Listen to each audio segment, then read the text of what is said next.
Virtual Empire, Performing. Colonialism in the MMORPG. Runescape. Cheyenne S. Lallani. Abstract. This article argues that advancement in the MMORPG RuneScape is connected to virtual performances of colonial exploitation. It places in geographic and temporal context various societies represented in RuneScape by historicizing in-game cultural representations. Thereafter, it is asserted that players partake in virtual iterations of colonialism to advance their accounts. Analysis is grounded in 4 case studies exploring the themes of exploitative archaeology, colonial cartography, imperial diplomacy, and resource extraction. Each example represents opportunities for in-game progress.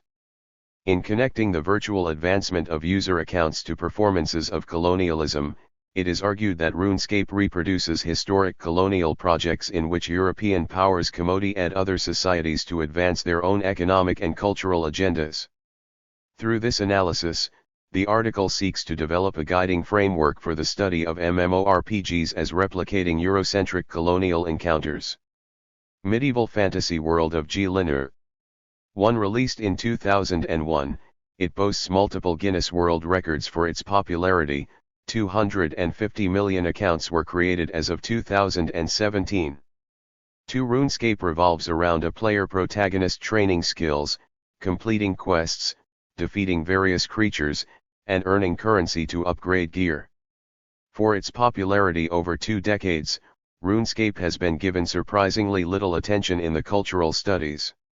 It has been analyzed in depth across a range of other ELDs. Much of the psychological analysis to date concerns player socialization and identity self-construction. Legal scholars have considered whether virtual vices in RuneScape are subject to real-world laws.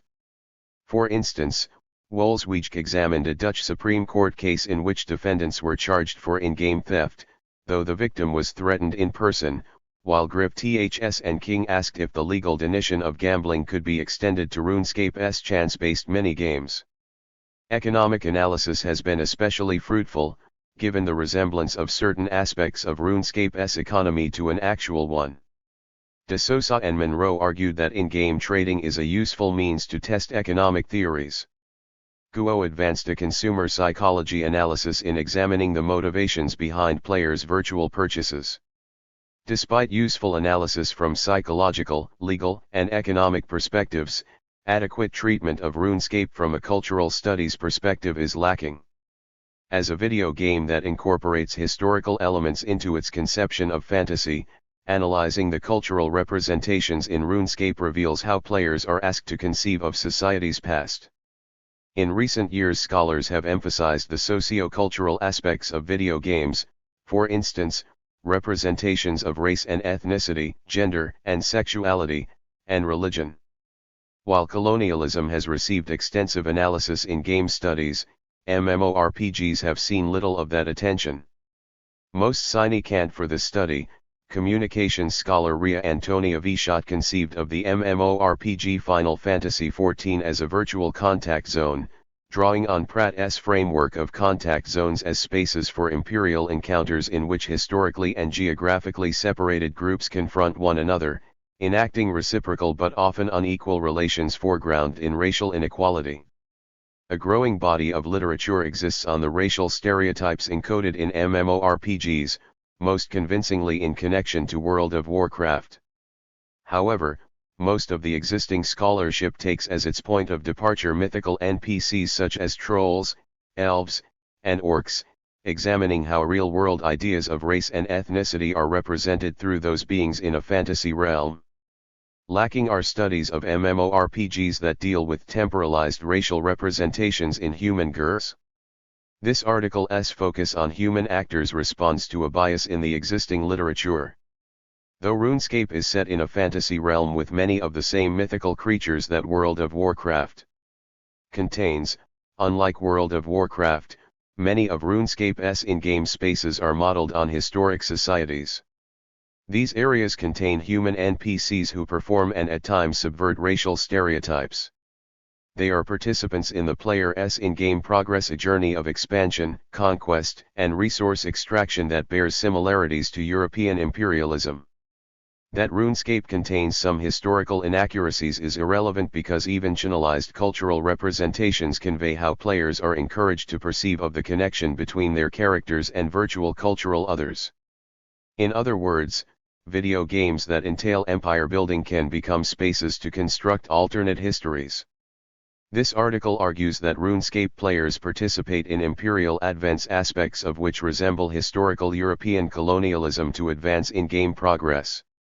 The case must be made that RuneScape is modeled on historic societies.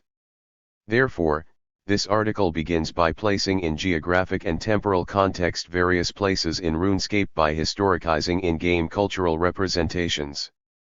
Explored thereafter are virtual iterations of colonialism that players partake in. Analysis is grounded in 4 case studies: the Pyramid Plunder minigame, the Quest's Tribal Totem and Legends Quest, the player-owned port minigame, and activities in the Washenko Isles. These case studies explore such themes as exploitative archaeology, colonial cartography, imperial diplomacy, and resource extraction. In advancing its analysis, this article draws on Lams, who asserted that civilization allows the gamer to partake in the virtual colonialist exploration of anachronistic lands, and more specifically on the work of Mukherjee, who argued that video games can incorporate players into discourses of colonialism and possession. Building on both, I argue that colonial ways of possessing the resources of others are important to the in-game advancement of RuneScape players.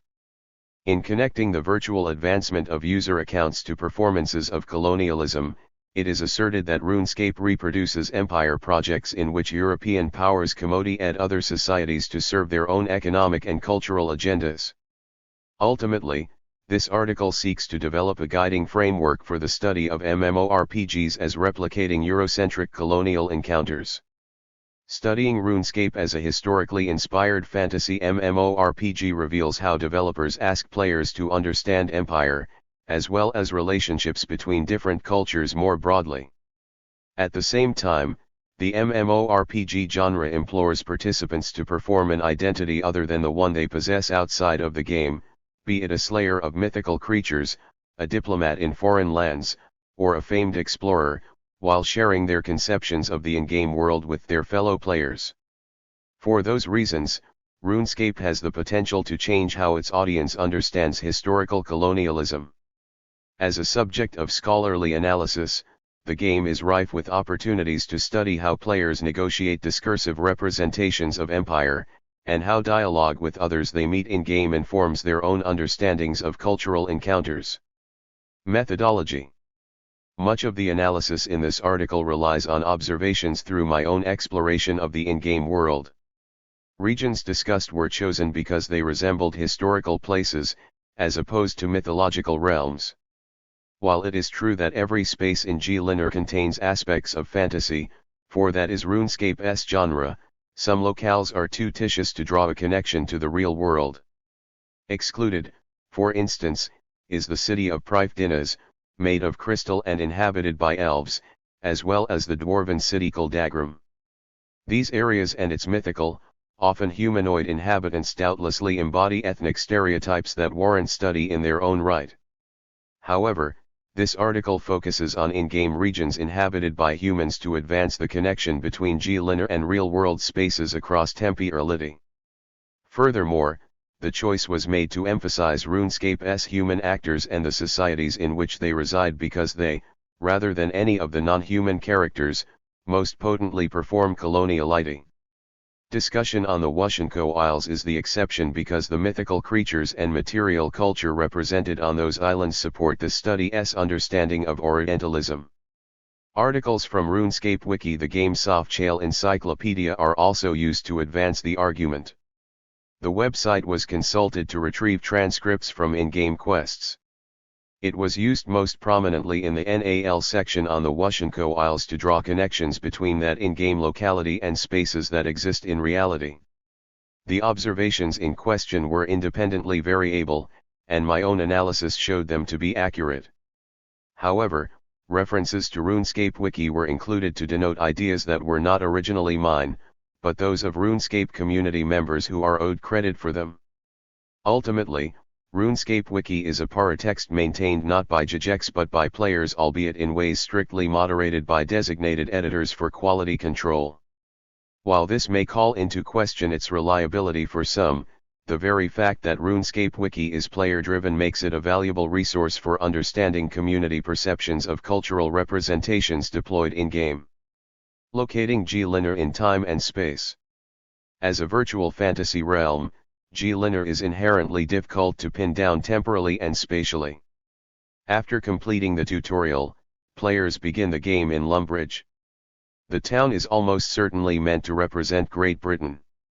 The bridge suffix is associated with many English towns.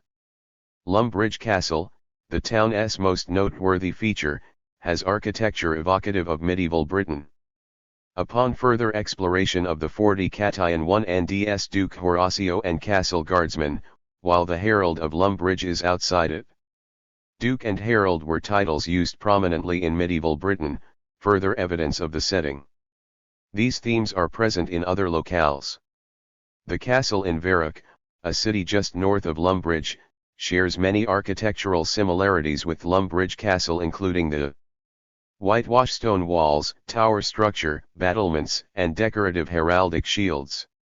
Its monarch, King Rold, appears in a traditional regal crown and royal mantle. Verrach is also home to the Blue Moon Inn. Inns were popular in medieval Great Britain, as was ale, the only drink that Blue Moon seems to serve. Falater replicates the theme with a castle, guarded by knights and squires. Its rising sun inn serves ale and stout. While the latter is a quintessentially British drink, the evidence suggests that the word stout was not used for beer until 1677, past the traditional definition of the Middle Ages or medieval era as ending in the 15th to 16th century. Falater thus contains aspects of both medieval and early modern Britain. Due west of Verrach and north of Falater is the town of Edgeville and its monastery. Though monasteries are a part of numerous religions, this one is almost certainly Christian. It houses monks adorning brown robes, the inconspicuous attire worn by Christian monks. The title of abbot, given to one monk, is Christian in its traditional usage. Lastly, though Runescape does not contain references to any factual religions, it does have its own Titius gods. The devotees of this monastery worship Saradomin, whose symbol is a four-pronged star that resembles the cross of Christianity. The connection between Saradomin and Christianity is further cemented by the fact that many of the churches in Runescape have priests that worship Saradomin. This monastery arguably represents a Christian community, the prevailing religion in medieval Britain, further supporting the assertion that Lumbridge, Verrach, and Falater are British towns. The former two even contain churches, while players can at times ND Saradomin himself in Falater's White Knight's Castle. Evidently, Runescape has no shortage of references to medieval Great Britain, though we can also study other in-game regions to locate the player in time and space. North of Camelot, home to the character King Arthur, a subject of British legend, is Relica, meant to represent medieval Scandinavia. Round shields in traditional Viking motif adorn buildings including the Long Hall, the most prominent feature in Relica. Long halls were equally common features in Viking Age Scandinavia, important socially, economically, and ritualistically. Locals in Relica's Long Hall can be found feasting, an activity with ritualistic importance in Scandinavian cultures. Mythology also connects virtuality to reality. At certain times of the year, Fenrir, Skoll, and Hatai wolves from Norse mythology appear for players to slay. Lastly, seafaring has great significance in Relica just as it did for Viking explorers. The virtual town even has vessels that resemble Viking Age longships. Europe is not the only continent depicted in Runescape. The desert city of Al-Kharid appears to represent a locality in Africa or Asia. Al-Kharid Palace houses Emir Ali Mirza. The title of Emir was commonly used in the Arab world to denote a high-ranking ruler, supporting the argument that Al-Kharid stands in for a Muslim society in addition to many residents having traditionally Islamic names. Ali Mirza is but one. There is the merchant Fark, a guard named Fayez, Grand Vizier Hassan, Karim the kebab purveyor, and a spy named Osman. Some of them sell commodities that imply Al-Kharid is an important trading hub, perhaps modeled on a Silk Road commercial center. Al-Kharid traders deal in gems and silk, goods available along the historic trade route. In fact, Buddhist art featured both commodities, and monks used these to adorn monasteries, just as the elite warriors of Rus kings were rewarded with bejeweled silk garments. It is difficult to narrow Al-Kharid's setting further, especially given the long-standing and widespread distribution of these items along the Silk Road. The desert becomes a lonelier place south of Al-Kharid, though it contains a few important settlements including Menafos and Safanem. The silk, gems, opulent rugs, and camels in the former imply positionality in the Arab world. Some of these themes continue into Safanem, but that city also contains more specific references that lend merit to the proposition that it represents Egypt. Safanem's temple has a high priest, an important gur in ancient Egyptian religion. Stone panels outside the temple depict the Ankh, the symbol of life in ancient Egypt, while the interior contains a gold Ankh artifact. Architecture further advances the theme. Pyramids are among the largest monuments in the vicinity. The door on one of these pyramids features a depiction of a cat, taller than the player. The size of the carving implies that cats are important to this society, just as felines were revered in Egyptian mythology. Another pyramid has doors depicting the Ankh, with a sphinx stationed outside of it. Players can sail to Karamgia, a tropical island that parallels the Caribbean.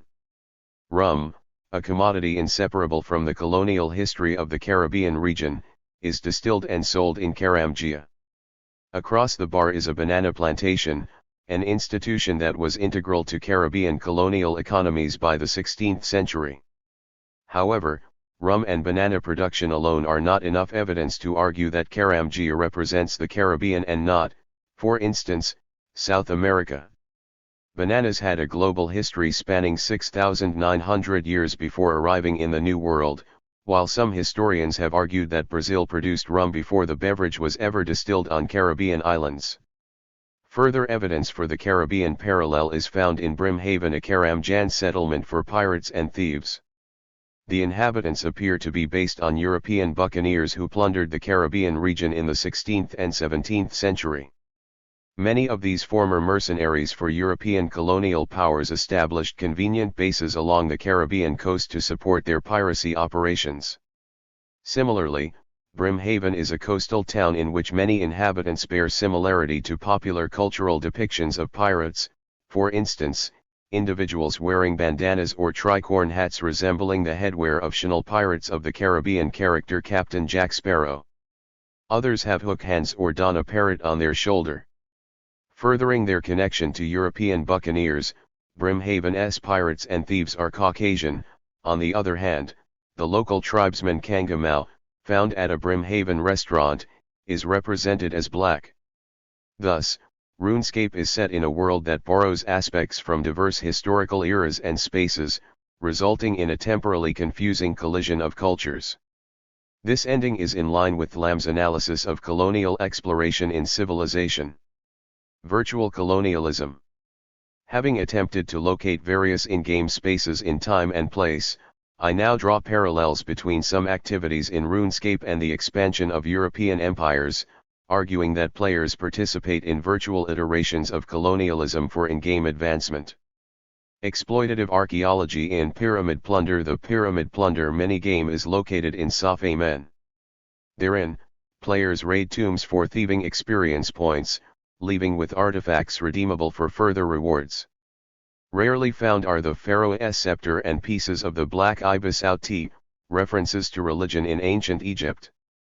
Before looting urns and gold chests while evading mummies, 1 must pass the guardian mummy.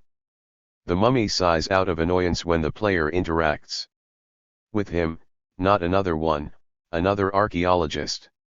He represents the gatekeeper to exploitative resource extraction, initially denying players entry when they wish to gain access to the pyramid for personal gain.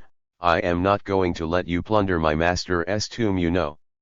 His use of scare quotes asserts awareness that the term archaeologist has been abused for proti. Ultimately, however, he relents, allowing players to access areas with things you humans might consider valuable, offering 5 minutes to collect artifacts before being kicked out.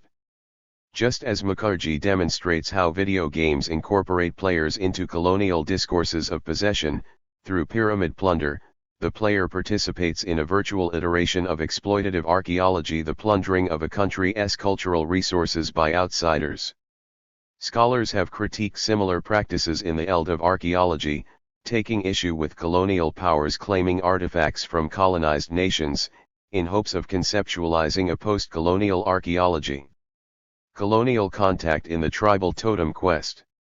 Kanga Mao is an indigenous member of the Rantuki tribe, found in the pirate enclave Brimhaven. He conda in the player, men come from across, steal our land, and settle on our hunting grounds. His statement parallels Caribbean indigenous inhabitant experiences with European colonists, men who crossed the ocean to steal land and resources. Kanga Mao's encounters with colonialism become more apparent when he elaborates on his story. In the tribal totem quest, 4 players recover a totem important to Mao's people that was stolen by Lord Handelmort of Ardon. Mao describes Handelmort as an explorer, which means he think he have the right to come to my tribal home, steal our stuff and put in his private museum. Lord Handelmort represents the colonialist Gur who exploits his affluent social position to commit archaeological plunder. He showcases the indigenous artifact as a trophy of his conquest, paralleling European colonizers who plundered cultural objects from conquered lands for display in private and public museums.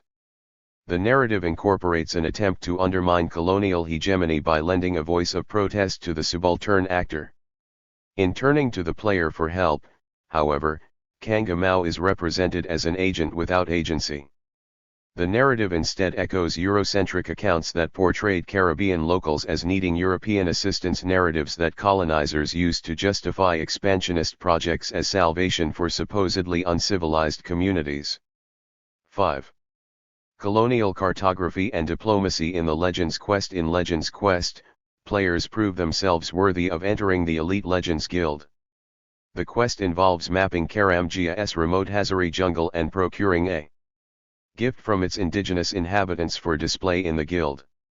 It is argued that these tasks parallel aspects of historical colonial projects and that, by participating, players advance the Eurocentric tenets of empire in-game.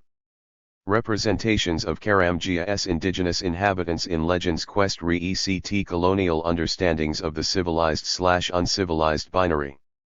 After accepting the quest, one wanders south of Brimhaven toward the Hazari jungle, passing locals living in thatched huts. The primitive atmosphere of the village is reinforced by the appearance of locals, some of whom are almost naked and wield relatively simplistic weapons such as spears. These visuals call to mind Eurocentric descriptions of purportedly uncivilized Caribbean inhabitants in colonial-era travel accounts. The dialogue in Legends Quest is explicit about exploring this binary. The jungle forester just outside the Hazari jungle, who players must speak with to continue, even claims that the player is long way from civilization.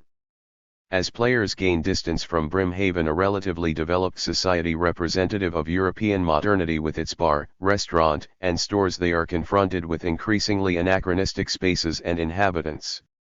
This phenomenon can be explained through Eurocentric diffusionism, which submits that civilization and its accompanying knowledges are produced in the European world, the core, and spread to peripheral regions, portraying Europe as innovator and the geographic other as imitator.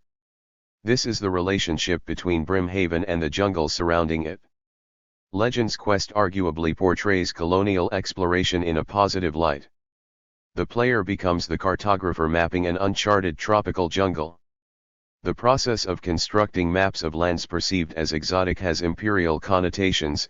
As Mukherjee asserts, cartography has been central to expanding one's empire in such video games as Age of Empires, Empire, Total War, and Rise of Nations, and Empire Earth. Similarly, in RuneScape, the player partakes in map-making for the Bani Tof, the Legends Guild, a Eurocentric institution complete with knight statues and suits of armors with depictions of dragons.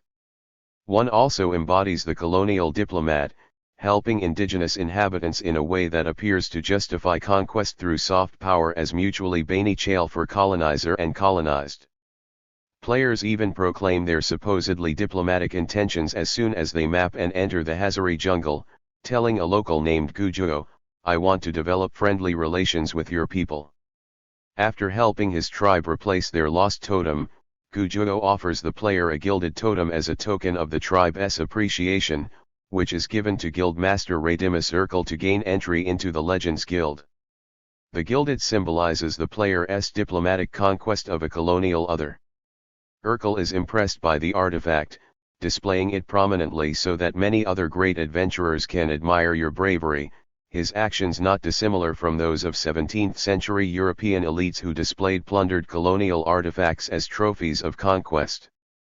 The player, now legendary by association with the guild Bani TS from the colonial project just as much as the institution.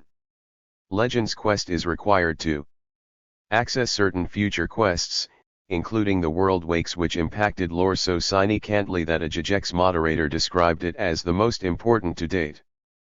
Players stand to benefit greatly from completing Legends quest, if only because ignoring it means an impaired understanding of the game.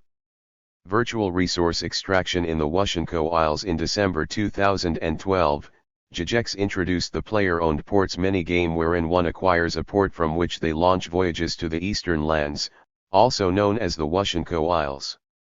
Successful voyages return with resources minutes to hours later. Over time, player portmasters upgrade sailors, ships, and buildings to construct more efficient eats, optimizing the acquisition of commodities. It is argued that the minigame parallels European imperialism in the age of exploration.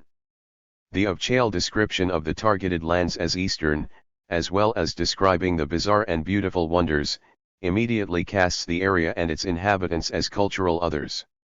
In this way, the territory is framed as prime real estate to ND exotic treasures.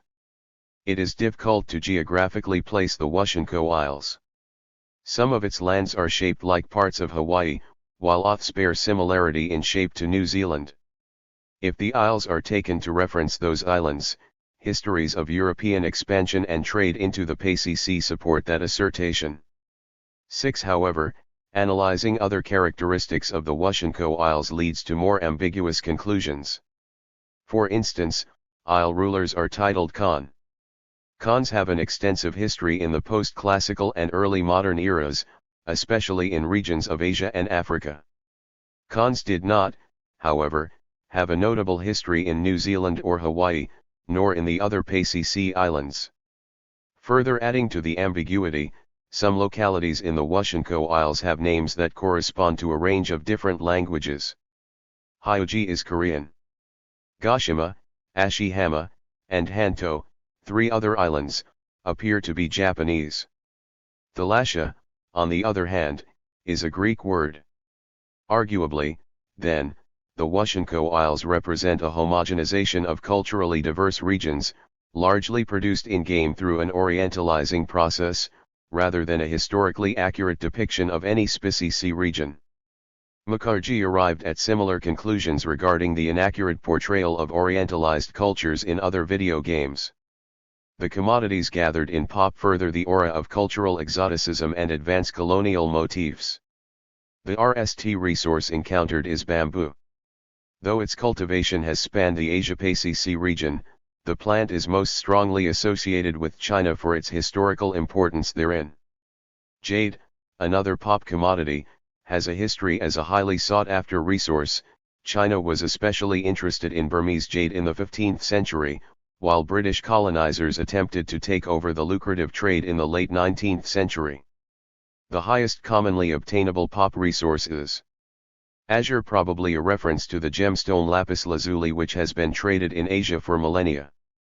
The stone was mined in northern Afghanistan and transported to ancient Egypt around 2750 BCE, while Kushan and Sogdian merchants traded it to the Chinese for use in Buddhist temples around 300 CE. While traders and merchants are among the crew for hire in POP, players are not sending expeditions solely to trade, given that the minigame is described as an activity wherein one's ships venture to the eastern lands, to explore, do battle. At least some of the resources will be obtained through violence. For instance, for a higher chance of success some voyages require warrior-class crew members, implying that forceful resource extraction will take place. Whether commodities are obtained through violence or trade, players stand to gain immensely from resource acquisition because these goods act as currency used to upgrade pop buildings and eats. Upgrading allows one to send out a greater number of ships that complete missions more efficiently, thereby bringing back more commodities. In these ways, the player's actions in pop parallel colonizers' use of New World resources to advance European economies to the detriment of the colonies and those subjugated therein. Curating an upgraded EET also allows the efficient acquisition of trade goods, including plate, lacquer, chi, spices, and pearls. Each has its own Orientalist connotations.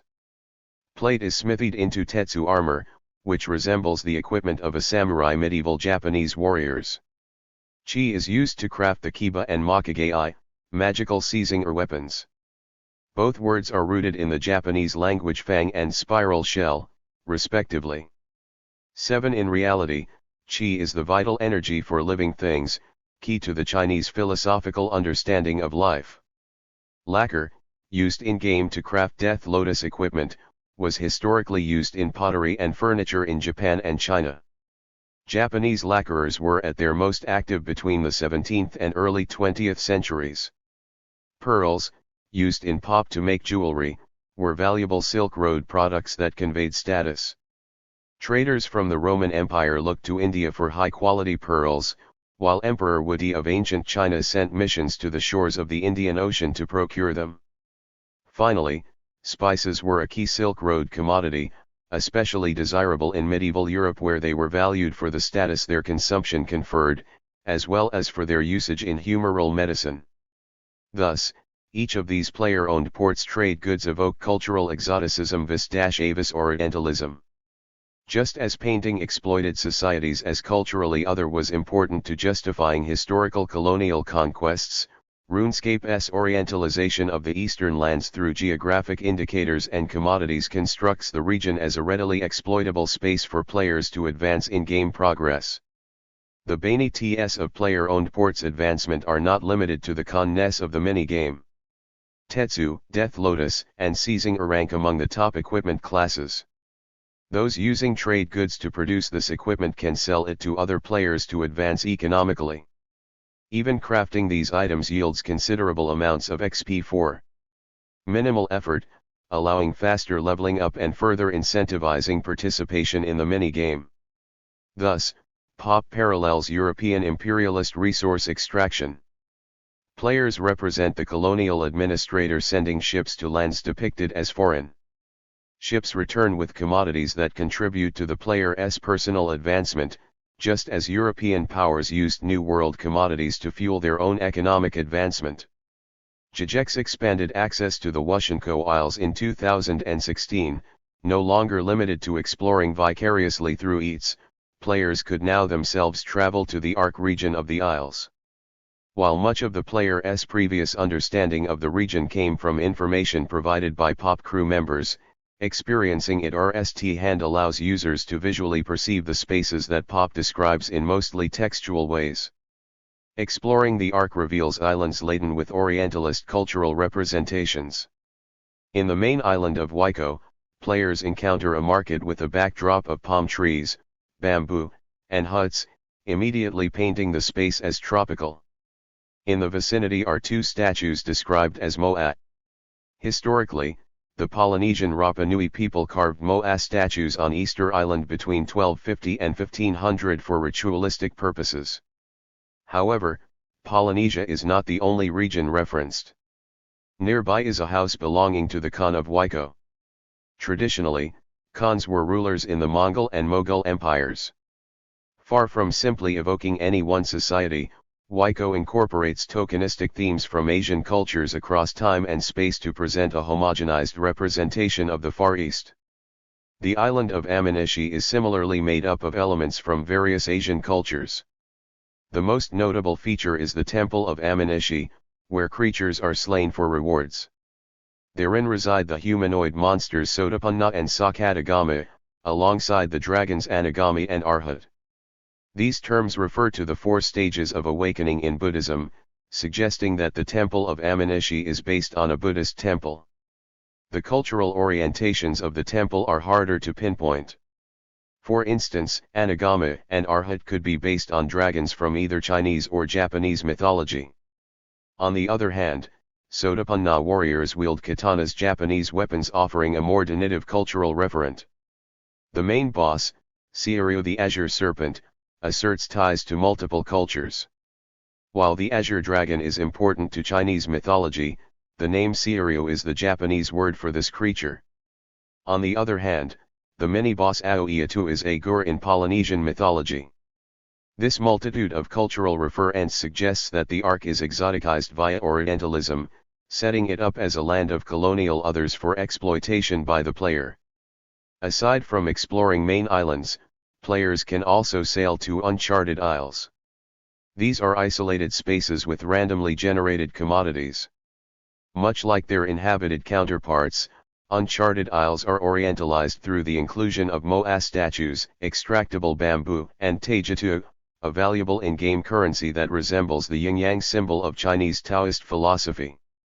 One can also search for wabigong, a shark found in the coastal waters of modern-day Australia, Japan, Indonesia, and New Guinea, placing the uncharted isles squarely in the Asia-Pacific region.